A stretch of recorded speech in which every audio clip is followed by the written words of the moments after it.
এবং গাজীপুর এলাকায় যে ছিনতাইকারী উপদ্রব বেড়েছে বলে বিভিন্ন সামাজিক যোগাযোগ মাধ্যমে নিউজ আসছে, এর বিরুদ্ধে আমাদের দলীয় যে নিয়মিত টহল কার্যক্রম, চেকপোস্ট কার্যক্রম প্লাস সাদা পোশাকের যত অভিযান আমরা পরিচালনা করছি সেগুলো চলমান আছে। এখন এই যে ছিনতাইকারী যে ধরা পড়েছে তার দেওয়া তথ্য মতে আমাদের এর ফলো আপ অভিযানগুলো আমরা চালু রাখবো এবং সে যে যার কাছে মোবাইল বিক্রি করেছে ওইটাও আমরা তদন্ত তদন্ত এটা নিয়ে আমরা করছি। তো তার কাছে দেওয়া তথ্য মতে আমরা ইনশাল্লাহ ফার্দার এই ব্যাপারে আমাদের বাকি যে যদি চক্র থাকে সেই চক্রের অন্যান্য সদস্য এবং এই যে মোবাইল কেনা বেচার সাথে জড়িত যারা আছে তাদের ব্যাপারে গ্রেপ্তারের প্রক্রিয়া আমরা চালু রাখবো। আমরা যদি আপনাদের সবার জ্ঞাতার্থে জানাচ্ছি যে 2025 সালে আমাদের র্যাব 1 থেকে একাধিকবার মাজার বস্তিতে অভিযান পরিচালনা করে মাদক এবং এর সাথে সংশ্লিষ্ট বিভিন্ন অপরাধীদেরকে আমরা ধরতে সক্ষম হয়েছি। এছাড়াও আর্মি এবং পুলিশের সাথেও র্যাব 1 জয়েন্ট অপারেশনের মাধ্যমে বিভিন্ন ধরনের অভিযান পরিচালনা করে আসছে। তো আমাদের অভিযান চালু রয়েছে, আমাদের গোয়েন্দা নজরদারি অব্যাহত রয়েছে। বাট যেটা আমি বললাম যে এই আসামি নিজেই আমাদের কাছে তথ্য প্রদান করেছে যে এর আগে সে ইতিপূর্বে 4 মাস জেল কেটে সে বের হয়েছে। তো জিনিস যেটা হচ্ছে যে সে 4 মাস জেল কেটে বের হওয়ার পরেও কিন্তু সে ছিনতাই এবং মাদকের সাথেই আবার জড়িত হয়ে পড়েছে। তো এই বিষয়টা আমি যথাযথ কর্তৃপক্ষের দৃষ্টি আকর্ষণ করছি আপনাদের মাধ্যমে যে এই যে অপরাধী যারা যাচ্ছে তাদের উপযুক্ত শাস্তি যদি হয় সেক্ষেত্রে হয়তো এই ধরনের অপরাধ প্রবণতা আমাদের মানে এই অপরাধীদের মধ্যে অনেকটা কমে। এখনো বের করতে পারিনি, বাট তার যে রেফারেন্স সেটা ঘেটে আমরা জেনেছি যে তার নামে মাদক এবং ছিনতাইয়ের 3টি মামলা অলরেডি রয়েছে। তো আশা করা হচ্ছে যে ধারণা করা যাচ্ছে যে এই 3টি মামলায় কোনো একটা সে হয়তো সব অভিযান ইনশাল্লাহ চলমান আছে। যে মোবাইলটা সে বিক্রি করেছে আমরা চেষ্টা করছি তার কাছ থেকে যদি এই ধরনের কোনো ইনফরমেশন পাওয়া যায় কিনা, সেটা থেকে যদি ইনফরমেশন পাই সেক্ষেত্রে আমরা এটা মোবাইল উদ্ধার বা যে বিক্রি করেছে যাকে সেই ব্যাপারে আমরা ভবিষ্যতে আরো অভিযান পরিচালনা আমাদের দেওয়া প্রাথমিক তথ্য মতে বা তদন্ত যেটা উঠে আসছে সে একাই এই খুনের সাথে জড়িত ছিল। আর প্রধান উদ্দেশ্য ছিল হচ্ছে মোবাইলটা ছিনতাই করা। যখন ভিকটিম বাধা দেয় তখন তাদের মধ্যে একটা দস্তাবেজি হয়, সেই দস্তাবেজি থেকে নিজেকে মুক্ত করার জন্য সে বেসিক্যালি ইসলামিক আমাদের জন্য যেটা মানে একটা ডিফিকাল্টি সেটা হচ্ছে আমরা ছোট ফোর্স প্রথমত বলতে চাচ্ছি। দ্বিতীয়ত হচ্ছে এখানে আপনার রোডটা কিন্তু দুই ভাগে, একটা হচ্ছে ফ্লাইওভার প্লাস হচ্ছে নিচে।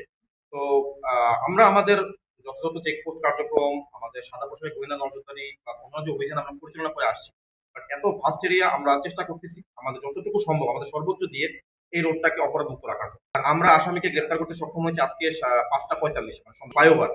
এই ফ্লাইওভারটায় কোনো সিসি ক্যামেরা নেই যদি আপনারা লক্ষ্য করে থাকেন, এবং এই ফ্লাইওভারটা হচ্ছে একটা মানে ব্লাইন্ড জোন যদি বলে থাকি। নিচে হয়তো কিছু দোকানের বা বিভিন্ন ইনস্টলেশনের সিসি ক্যামেরা পাওয়া যায়।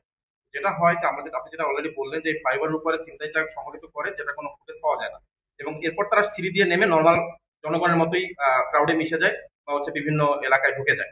এটা আমাদের জন্য একটা চ্যালেঞ্জ, বাট এটা আমরা উত্তরণের জন্য আমাদের সাদা পোশাকে থাকে। এখন সাদা পোশাকে থাকলেও যে ফার্স্ট এরিয়া, এই এরিয়াটা আমাদের মতো ছোট ফোর্স দ্বারা আসলে ডিফিকাল্ট, বাট আমরা তারপরেও এলাকায় একটা ডিটারেন্স ক্রিয়েট করার চেষ্টা করতেছি।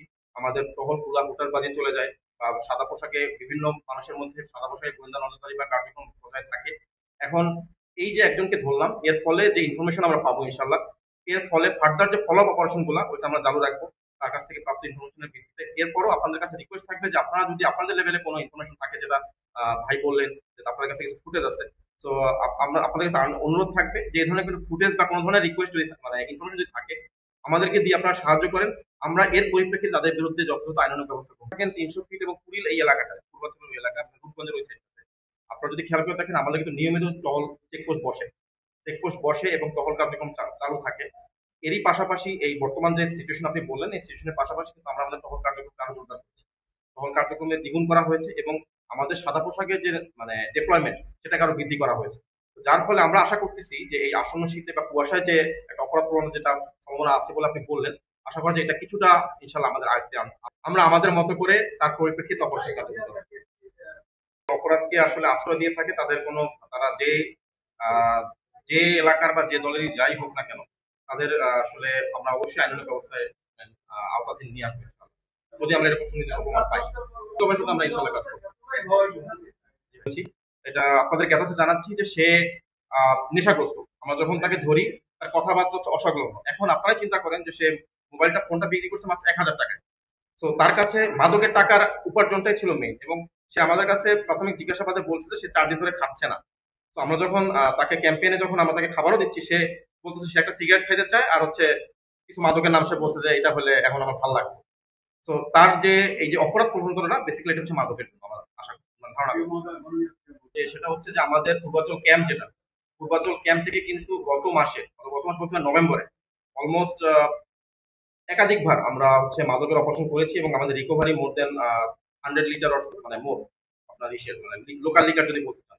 এছাড়া আমার প্রতিনিয়ত ওই ক্যাম্প থেকে আমার রিকভারি ইয়াবা উদ্ধার হচ্ছে, গাঁজা উদ্ধার হচ্ছে, প্লাস আমার ফরেন লিকার ওখান থেকে উদ্ধার করেছে। তো এটা আপনাদের নিশ্চিত করতে চাই যে আমাদের র্যাব ওয়ানের পক্ষ থেকে যে কয়টা ক্যাম্পই আছে তাদের সকল এওয়ারে আমরা কিন্তু এই মাদকের বিরুদ্ধে যথেষ্ট সোচ্চার এবং আমরা নিয়মিত কিন্তু অপারেশন পরিচালনা করে যাচ্ছি।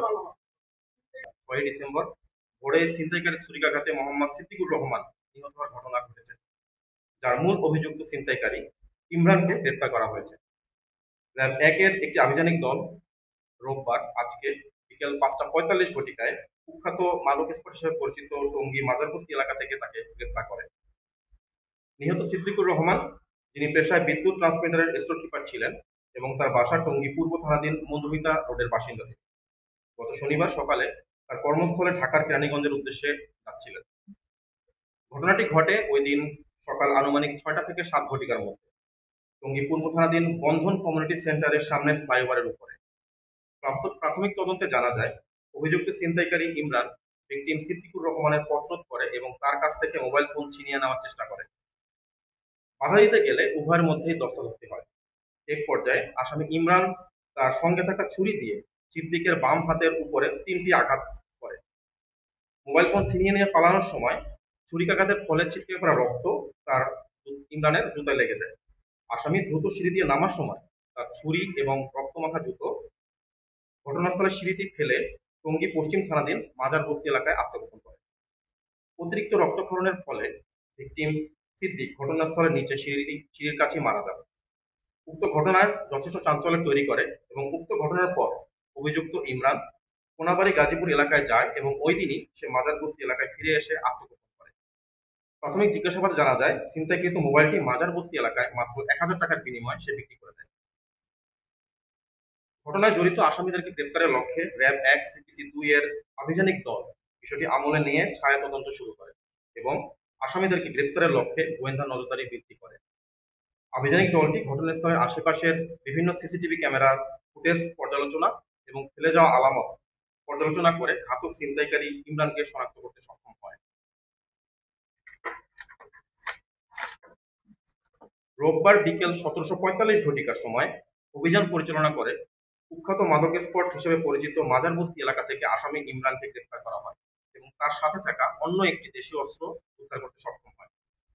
আপনারা জানেন যে র্যাপিড অ্যাকশন ব্যাটালিয়ন যে কোনো চাঞ্চল্যকর ঘটনায় ফার্স্ট রেসপন্ডার হিসেবে কাজ করে এবং এরই ধারাবাহিকতায় র্যাব 1 চৌকস আভিযানিক দল অতি দ্রুত সময়ের মধ্যে মামলা রুজু হওয়ার 24 ঘন্টার মধ্যে অভিযান পরিচালনা করে আসামি ইমরানকে শনাক্ত এবং গ্রেপ্তার করতে সক্ষম হয়েছে।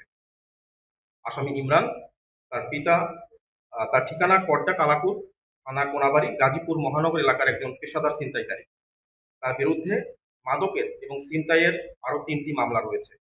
প্রাথমিক জিজ্ঞাসাবাদে সে এর পূর্বে 4 মাস জেল খাটার কথাও আমাদেরকে তথ্য প্রদান করে।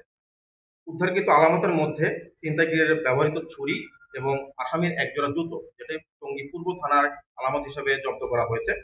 বর্তমানে আসামি ইমরান র্যাব 1 এর হেফাজতে আছে এবং তার বিরুদ্ধে আইনানুগ ব্যবস্থা প্রক্রিয়াধীন রয়েছে। উল্লেখ থাকে যে এই ঘটনা সংক্রান্ত গত 6 তারিখ রাত 8টা 30 ঘটিকায় টঙ্গী পূর্ব থানায় একটি হত্যা মামলা দায়ের করা হয়েছে।